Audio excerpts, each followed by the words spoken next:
oyagala omukolo gw'ogwenjawulo gubeere n'ebijjukize mu nnyumba yo kankwanjulire ba King Montage Photo Studio ffe bakafulu mu kkuba ebifaananyi n'okukola vidiyo. Olina wedding, birthday party, kukyala, nika, baby shower, photoshoot oba music shoot na buli kimu kyonna ky'oyagala ffe tusobola okuwa ebijjukize ebirungi eri ebirooto byo. Ate nno mwana wattu kusintiiza omuntu wa bulijjo. Tusange Bannankulabe ku Bitaala ku Prime Tower Level 3 Room D04. Okumanya ebisingawo tukubire ku nnamba zino: noti 7 noti 2 emu noti 4 emu 25 oba noti 755 3 731 oba noti 777 noti 23 4 noti 5. King Montage Photo Studio ffe tusobola okuwa ebijjukize ebirungi ate nno mwana wattu kusintiiza omuntu wa bulijjo.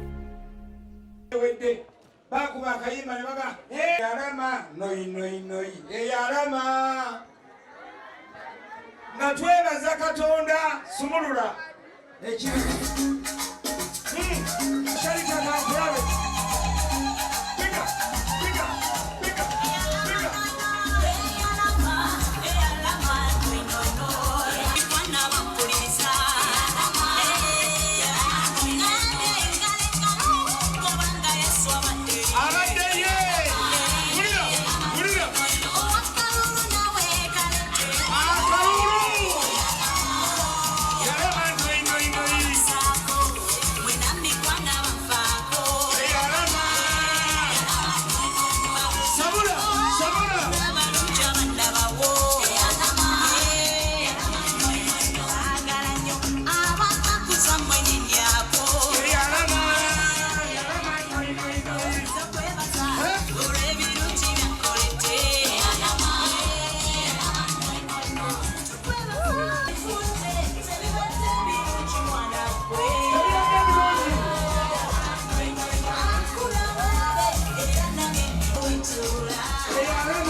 Kubira Katonda engalo ez'amaanyi n'akalulu.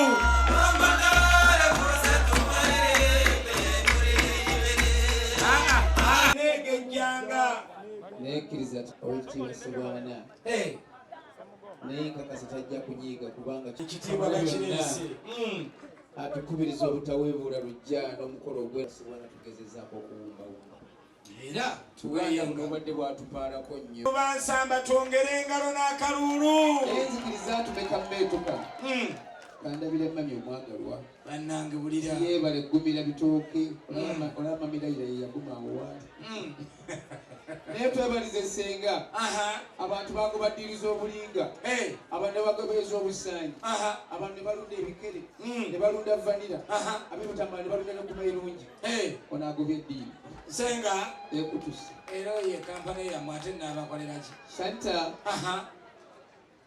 Jeff oli wa mukisa tenulutya mukyala ali bubi nnyo ku mulimu gy'akola. Njagala okwebaza omukungu abe mu kibinkaga wamu ne ttiimu badirectors bamusasula bulungi. Kituufu tekitegeeza nti bwe yava ku bukedde embeera yali mbi nnyo n'eya bukedde yali nnungi but we look for something better. Bwe yali akyusa okuva ku bukedde TV lwali lunaku lwa kusatu bwe ruti nankubira essimu nga simanyi kyagenderedde nga nze gwayagala nsalewo obukolera ku TV ki tatadanga mabega naye nkakasa teyejjusa kati emmotoka eri ennene gy'ovuga ekutwalenga ku mulimu naye bonobanga otwala abaana baffe awaka ku ssomero vuga kano akamotoka sebo taata wangi olaba tugulira maama naye ate Shanita zaanaasanga eka yamanyi gy'anaalondako. Kituufu engoye zino zonna z'olaba ensumiko z'abakulu n'embugo z'abakadde kitange ke yalwa obusenga abange twongere engalo ez'amaanyi buli omu ebisigadde wano byonna by'olaba Katikkiro tugamba tugambe nga nti birabo by'abakulu. Kituufu naye n'osanga oli ali Masaka y'omuddu nagga taata guno mugaati ono bulubandi bamulira ku migaati n'ombuuza nti eryo gwe basiiga mutwe wadde akuba engatto taata bino byonna birabo byammwe mwetwalire. Era nja kusaba Shanto nalabika yagagendako ebulemeezi ekyalo bakiyita kikyusa bwe kuba kwe kusiimako abaana bonna abali wano bamwerekereko agenda ekikyusa tusale keeke 11 naye nga tannagenda nga guwedde nakino kankigambe waliwo aba tinyimiridde wano mu biti by'abantu babiri nenkwata enyiri gyagikutendoza mumulaba kikutaga emyaka gyamaze nga tagikwata wanga te Boston nokigwa lindako ogenda kwogera ku bigambo byakusula ebisuuzo omesa kasasiro Kamange Meja omulimu gwokoze olaba okuuma ggwanga naye kyali tomu yandikulemye atya kyenvudde ndeeta enkoko eno era nga ndayira bw'oli nkyalira mu Amerika bw'ononkyalira mu Uganda enkoko ojja mulyanga nnamba naye nkusaba nziramu okukusaba shalira tomulyangamu enkoko endala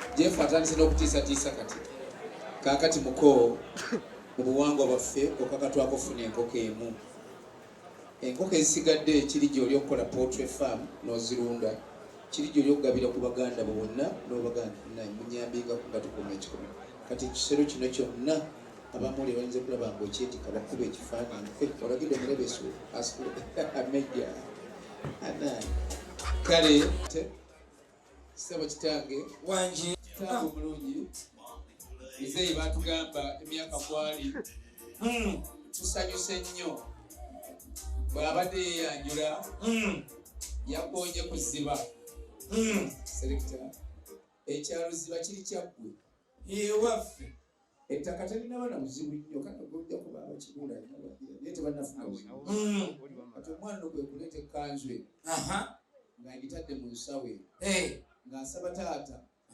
mu nsawe n'ekkanzu agiggyemu ekkanzu agyambale kati ebyapa byonna byalina abisse mu nsawe abireete tubimutereke tugenda kukola wetu bino ebyokunsi byakunsi tugenda kujjamu ekkanzu tuteeke mu Bible kibawe musomenga verses nayenga si byapa olunye omuzadde awaddeyo omwana omuwala bwatateresa mulenzi byapa omulenzi era ajja tutereka ekkanzu yetusaba ojambale mu mukwano abaana abasigadde obagabire mu yaffe awangaala ennyo beene tuyiwewo engalo ez'amaanyi tweyanza nnyo tweyanzeege taata akkiriza omulenzi ono ate naye bestman yabadde ambuuza ntiki buye anaaviiramu awo ng'abantu beekamwokya tajja kuviiramu anti bwe basinganga okuyimba niyo wemagera asula magera te bwe basimba kamu onoomukola nja mutereeza ajja kukola buzibu ki obwo muliko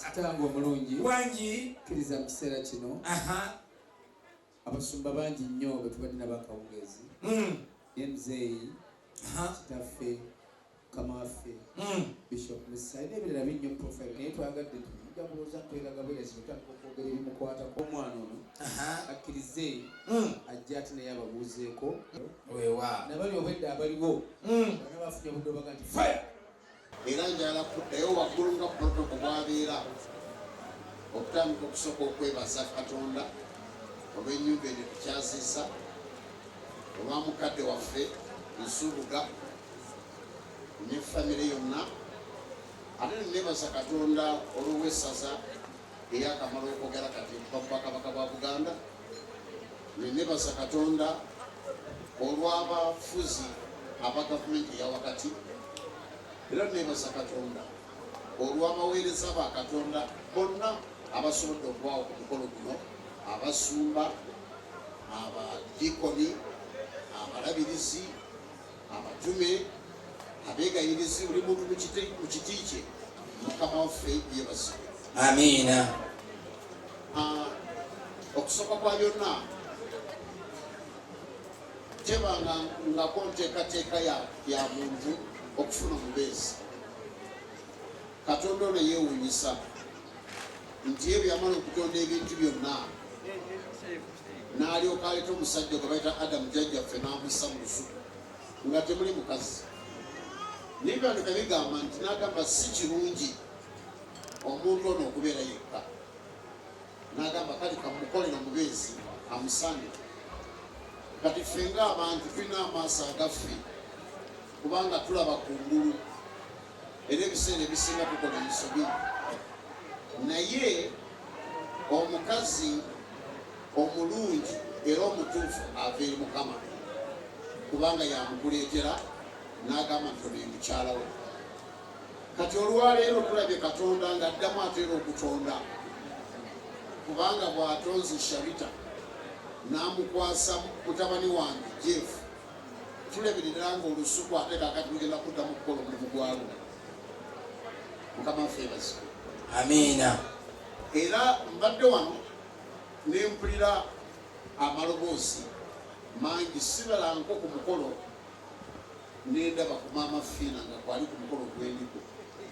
Ntera kumulaba ku mawulire na ku TV emikolo gyetera okubaako ndowooza tegikwatagana tabaayo. Sirabangako singa kulannama ku mukolo gwe gumu nange gw'endiko. Naye olwaliiro bano abaana kye batukoze kyewuunyisa. Kati nno ekyo nze sikitwala lightly ng'omusajja alaba mu nsi ey'omwoyo ndabako wala okusinga ku maaso gano aga bulijjo. Kati kitegeeza Katonda ampadde omwaganya okuyita maama Fiina ne kulanama mu kkanisa ku Sande.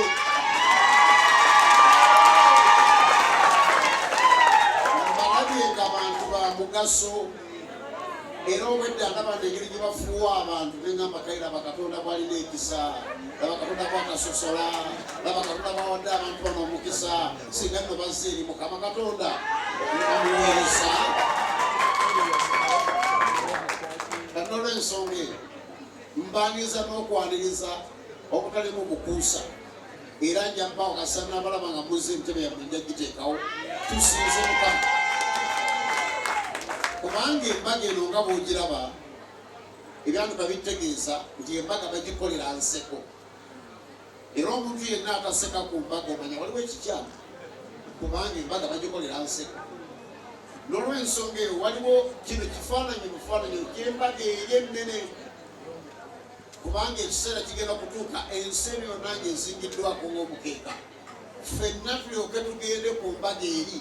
Era Bayibuli etugamba nti ensonga ekyatuganya okufa nti bakyatuyonja nti tufe bagole batuyonjeza Mukama waffe ani Yesu ye bbaffe nti era bw'alirabikako ffenna tukusobole okuba nga atutwala ku mbaga eri ennene. Mbadde nsaba nga bwe tuli ku mbaga eno ffenna buli muntu yenna agiriko oleme kufa wano nga tokkiriza Mukama waffe Yesu Kristo. Tusobole okutuuka ku mbaga eri tukulabeko nga nawe gy'oli ng'amenga bwe nkulabye olwali nga n'oyo naye twali naye n'oyo naye twali naye. Mbeebasiza nnyo nnyini era tukabitegeeza mu Matayo essuula esooka olunyi lw'abiri mu lumu etugita mission statement ya Yesu ti olizaala omwana wa bulenzi olimutuuma erinnya lye Yesu oyo yalirokola abantu be mu bibi byabwe. Kale abantu ffenna tuwayonoona okuva ku muntu gw'omanya asinga okuba omutukuvu ennyo paka kwoyo ali wansi mu ssabo. Bayibuli egamba ffenna twakola ki?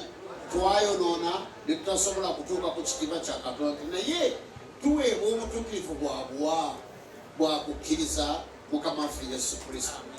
Mbadde nsaba Katonda tukkirize Yesu eyatuwerayo omutango eyafa ku lwaffe tusobole okuba abalamu emirembe n'emirembe. Amiina. Maliriza ngamba bwe nti abantu bano bonna b'ensi nabo baweereza bannange basumba bannange era tubeera nabo ku buweereza bwa Prayer Palace Christian Center. Ekkanisa naye abasinga bamanyiyo ekibuye naye efuukuseemu ekkanisa 375 eziri ku ttaka lya Uganda wano.